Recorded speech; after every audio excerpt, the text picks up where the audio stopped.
ग्वालियर में रिश्तों को शर्मसार कर देने वाला मामला सामने आया है। रिश्ते की नातिन ने ही अपने नाना नानी को मौत के मुंह में धकेल दिया।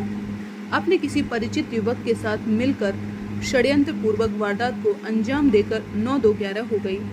हालांकि बाद में उसे अपने किए पर पछतावा हुआ तो उसने खुद भी जहरीला पदार्थ निकलकर खुदकुशी की कोशिश की है। ग्वालियर में मैगी में नशीला पदार्थ खिलाकर नाना नानी और मामा को बेहोश कर गायब हुई नातिन की करतूत का शिकार हुए नाना किशन लाल संखवार की इलाज के दौरान मौत हो गई, जबकि नानी कंठश्री संखवार हालत भी नाजुक बनी हुई है। ये मामला ग्वालियर के सिरोल थाना इलाके का है। पुलिस अधीक्षक राजेश चंदेल के मुताबिक फरार हुई नातिन काजल का पता चल गया है। उसकी लोकेशन दिल्ली मिली है। वारदात को अंजाम देने के बाद वह एक युवक के साथ मौके से फरार हो गई थी, लेकिन इस घटना के बाद उसने भी जहरीला पदार्थ खा लिया है। इससे उसकी हालत नाजुक बनी हुई है। उसे भी दिल्ली में इलाज के लिए अस्पताल में भर्ती कराया गया है। काजल ने अपने नाना नानी और मामा को मैगी में नशीला पदार्थ खिलाया था। इसके बाद वह मौका पाकर घर में रखा नकदी और सोने चांदी के जेवर लेकर अपने किसी परिचित युवक के साथ फरार हो गई थी। मैगी में जहरीला और नशीला पदार्थ का सेवन करने से नाना नानी और मामा की हालत बिगड़ गई। उन्हें आनन फानन में परिचितों और पड़ोसियों ने अस्पताल में भर्ती कराया। यहाँ नाना नानी की हालत गंभीर बनी हुई थी, लेकिन नाना किशन लाल ने इलाज के दौरान दम तोड़ दिया। उधर चिकित्सक नानी की जिंदगी बचाने में जुटे हुए हैं। उनकी हालत भी बेहद गंभीर बताई गई है, जबकि मामा की हालत स्थिर बताई जा रही है।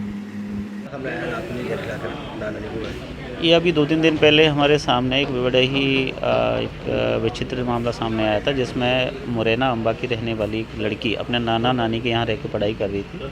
और जिस दिन ये घटना हुई है उस इवनिंग में उसने जानबूझ के मैगी बनाई। मैगी में कुछ प्रथम दृष्टया में ये सामने लग रहा है कि जो नींद की गोलियाँ होती हैं वो उसमें मिला के अपने नाना नानी और मामा को खिला दी थी। उसमें चूँकि जो नाना नानी थे उनके काफ़ी बुजुर्ग दंपति हैं, तो एक जो ओवरडोज है उनसे उनकी हालत बहुत ज़्यादा ख़राब हो गई। तो पहले दिन से ही वेंटिलेटर और आईसीयू में थे।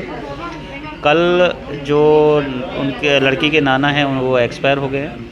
उसमें अब हमने धारा बढ़ा के विवेचना शुरू कर दी है। ये लड़की को हमने तुरंत ही, जब ये घटना हमारे संज्ञान में आई थी, तुरंत ही हमने ट्रेस किया। दिल्ली में उसको पाई गई थी। तो जब टीम उसको वहाँ लेने पहुंची तो उसने बताया था कि उसने भी वो नींद की गोलियां कुछ खा ली है। उसको तुरंत लेके पुलिस वहाँ हॉस्पिटल में गई।